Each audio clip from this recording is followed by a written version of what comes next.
Praise the Lord. இந்த April மாதத்தில் 21ஆம் தேதி ஆகிய இந்த செவ்வாய்க்கிழமையின் காலை வேளையில் தேவ சமூகத்தில் வந்திருக்கிற ஒவ்வொருவரையும் கர்த்தர் தாமே ஆசீர்வதிப்பாராக.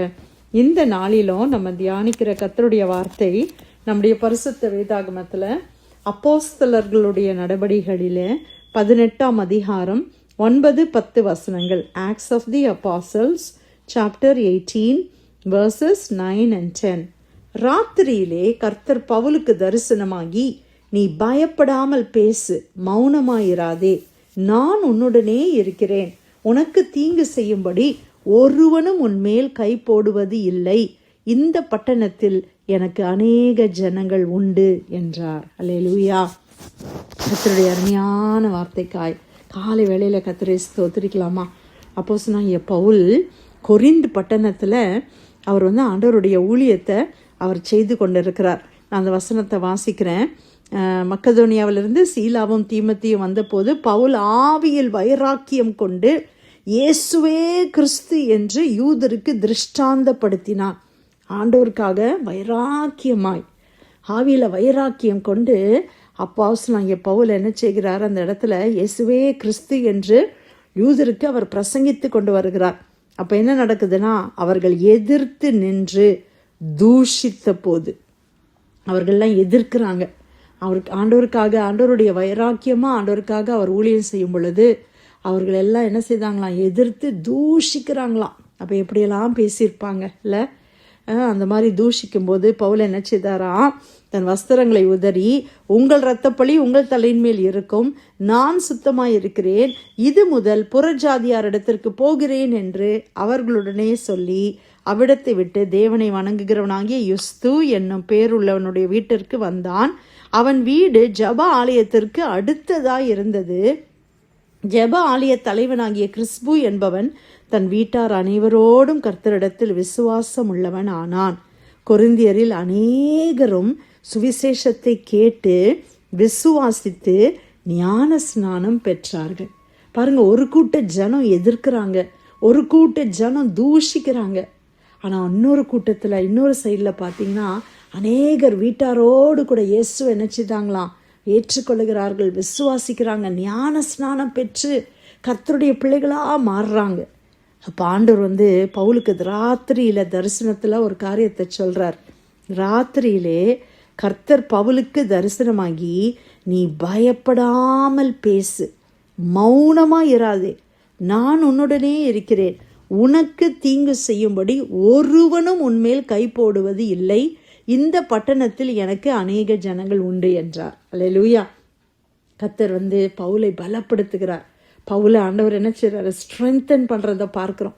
ஆண்டவர் தரிசனத்தில் சொல்கிறாங்க, நீ என்ன செய்யாத, நீ பயப்படாத, நீ பயப்படாமல் பேசு, பேசுறதுக்கு நீ பயப்படாத, நீ மௌனமாக மட்டும் இருந்துடாத, டு நாட் கீப் சைலன்ஸ், மௌனமாக இருக்காத, நீ பேசு, நீ பயப்படாமல் பேசு, நான் உன்னுடனே இருக்கிறேன். அல்லேலூயா. நம்ம ஏன் பயப்படாமல் பேசணும் தெரியுமா? நம்ம ஏன் மௌனமாக இருக்கக்கூடாது தெரியுமா? கர்த்தர் நம்மோடு இருக்கிறார். இன்னைக்கு அநேகருக்கு பேசுறதுக்கு பயம். இன்னைக்கு நிறைய பேர் நம்ம அப்படியே அமைதியாக இருக்கலாம் அப்படின்னு நம்ம நினைக்கிறோம். இப்போ பேசினாலே வம்பு தான் அப்படி நம்ம அமைதியாக இருக்கலாம். சில நேரத்தில் நம்ம அமைதியாக இருக்க தான் வேணும். ஆனால் ஆண்டவர் சில நேரத்தில் என்ன செய்கிறாரு? நம்மளை பேச வைக்கிறாரு. ஒருவேளை நம்ம பெரிய ஆட்கள் முன்னால் எப்படி இவங்களோடலாம் பேசுறது, இவங்கெல்லாம் பேசுகிறத பார்க்கும்போது நம்மளுக்கு பேச முடியலையே, ஒருவேளை லாங்குவேஜ் கூட நம்மளுக்கு ப்ராப்ளமாக இருக்கலாம். ஆனால் ஆண்டவர் சொல்கிறாரு, நான் உன் கூட இருக்கிறேன், நீ பயப்படாமல் பேசு, நீ மௌனமாக இருக்காத, நான் உனக்கு தீங்கு செய்யும்படி ஒருவனும் என்ன செய்வதில்லை, உன்மேல் கை போடுவதில்லை, உன்னை யாரும் ஹர்ட் பண்ண மாட்டாங்க, ஒருத்தரும் உன் மேலே கை போட நான் விட மாட்டேன், இந்த பட்டணத்தில் எனக்கு அநேக ஜனங்கள் உண்டு. கர்த்தர் நம்மளை இந்த தேசத்தில் கொண்டு ஏதோ ஒரு பட்டணத்தில் கர்த்தர் நம்மளை வைத்திருக்கிறார். அந்த பட்டணத்தில் ஆண்டவர் சொல்லார், எனக்கு அநேக ஜனங்கள் உண்டு. கர்த்தருக்காய் நம்ம எழும்பி பேச வேண்டியவர்களாய் இருக்கிறோம். நம்ம அமைதியாக இருக்க சத்ரு மேற்கொள்ளுகிறானே. அநேக ஜனங்கள் பாவத்தில் மரித்து போகிறாங்களே, எத்தனையோ ஜனங்கள் நம்பிக்கை இல்லாமல் தங்களை மாய்த்து கொள்ளுகிறார்களே. இயேசுவை அறிந்த நாம் பேசாமல் மௌனமாய் இருப்பதினால் எத்தனை ஜனங்கள், எத்தனை ஆத்துமாக்கள் நம்ம இழந்து போகிறோம்.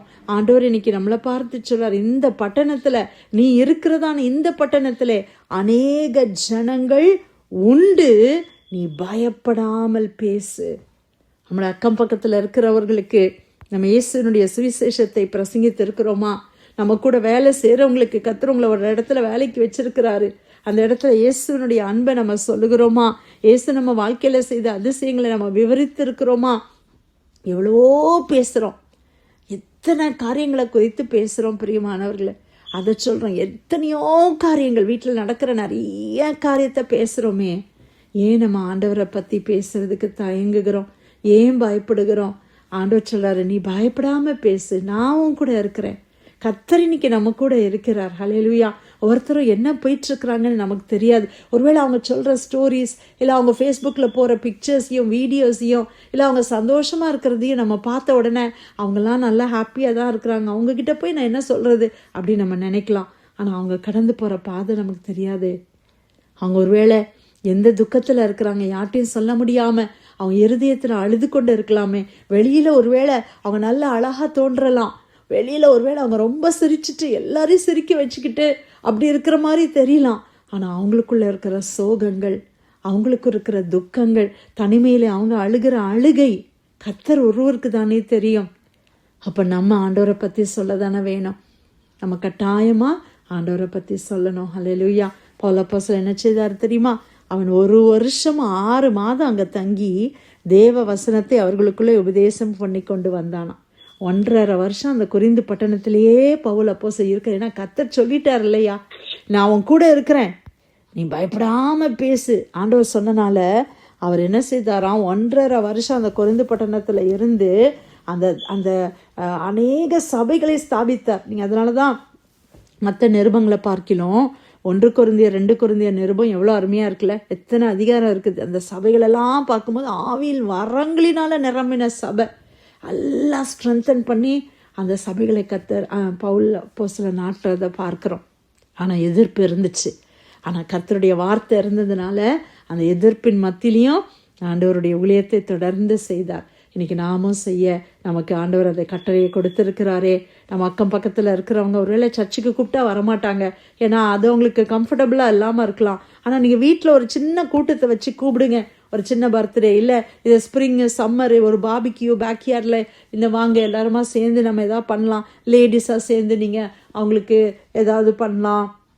ஏதோ ஒரு விதத்தில் நம்ம என்ன செய்ய முடியும், கர்த்தரை பற்றி சொல்ல முடியும். என் வாழ்க்கையில் ஆண்டவர் இதை செய்தாங்க, நான் ஜீசஸை நம்பினேன், என் வாழ்க்கையில் ஆண்டவர் இதை செய்தாங்க, என் வாழ்க்கையில் இந்த பிரச்சனைகளுக்கெல்லாம் நான் பைபிளை தான் எனக்கு தீர்வு, நான் பைபிளை வாசிக்கும் போதெல்லாம் ஆண்டவர் எனக்கு ஹெல்ப் பண்ணுவாங்க. நான் உங்களுக்கு ஒரு பைபிள் கொடுக்கலாமா, இந்த பைபிளை நீங்கள் வாசிக்கிறீங்களா, இல்லை நம்மலாம் சேர்ந்து பைபிள் வாசிக்கலாமா? நம்ம ஏன் அதை செய்யக்கூடாது? பெண்களாக இருக்கிறோம், பேசுறதுக்கு நம்ம ரொம்ப லைக் பண்ணுறோம். நீங்கள் கூப்பிடுங்க, ஒரு வீக்கெண்ட், ஏதோ ஒரு நாள், ஒரு சாட்டர்டே இல்லை ஒரு ஃப்ரைடே ஈவினிங் எல்லோரும் வாங்க, நம்ம எல்லாம் கொஞ்சம் நேரம் பேசிட்டு கொஞ்சம் பைபிள் படிப்போம், கொஞ்சம் டிஸ்கஸ் பண்ணலாம். ப்ராப்ளம்ஸ், லைஃப்பில் இருக்கிற ப்ராப்ளம்ஸ் எல்லாம் நம்ம கொஞ்சம் ப்ரே பண்ணுவோமே அப்படின்னு கூப்பிடலாம். ஏதோ ஒன்று பிரியமானவர்களே, நம்ம தைரியமாக என்ன செய்யணும், பேசணும். ஆண்டவர் அதான் சொல்கிறார், நீ பயப்படாமல் பேசு, நீ மௌனமாக மட்டும் இருக்காது, நீ அமைதியாக இருக்காதല്ലോ. அவங்களாம் அமெரிக்கன்ஸ், அவங்களாம் இப்படிப்பட்டவங்க, நான் எப்படி அப்படின்னு நீ நினைக்காத. கர்த்தர் நம்ம கூட இருக்கிறார். ஹல்லேலூயா. நம்ம மூலமாக அவர்களுக்கு ஒரு நம்பிக்கை பெருகட்டுமே. இயேசுவை பற்றி நம்ம சொல்லும் பொழுது அவர்களுக்குள்ளே இருக்கிறதான எல்லா சத்துருடைய கிரியைகள் மாறட்டுமே, குடும்பத்தில் இருக்கிற பிரச்சனைகள் மாறட்டும், ஆண்டவர் மேலே நம்பிக்கை வைப்பார்கள் அல்லவா. ஆண்டவர் கொடுத்த நல்ல வார்த்தைக்காய் நன்றி செலுத்தலாமா. அப்போஸ்தலர் 18:9-10 வசனங்கள். ராத்திரியிலே கர்த்தர் பவுலுக்கு தரிசனமாகி, நீ பயப்படாமல் பேசு, மௌனமாயிராதே, நான் உன்னுடனே கூட இருக்கிறேன், உனக்கு தீங்கு செய்யும்படி ஒருவனும் உன்மேல் கை போடுவது இல்லை, இந்த பட்டணத்தில் எனக்கு அநேக ஜனங்கள் உண்டு என்றார்.